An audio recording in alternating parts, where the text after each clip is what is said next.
আয়াত ৪ ওয়ামা তাফাররাকাল্লাযীনা উতুল কিতাবা ইল্লা মিন বা'দি মা জাআতহুমুল বায়্যিনাতু।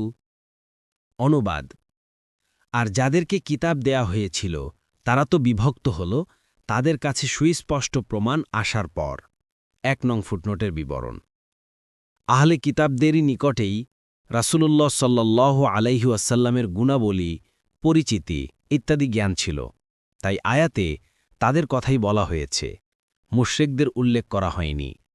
আহলে কিতাবরা সত্যকে জানার পরও অনেকে তা অস্বীকার করেছিল, কিন্তু প্রথম ব্যাপারে উভয় দলই শরিক ছিল, তাই প্রথম আয়াতে উভয়কেই অন্তর্ভুক্ত করে লাম ইয়াকুনিল্লাযীনা কাফারু মিন আহলিল কিতাবি ওয়াল মুশরিকিন বলা হয়েছে।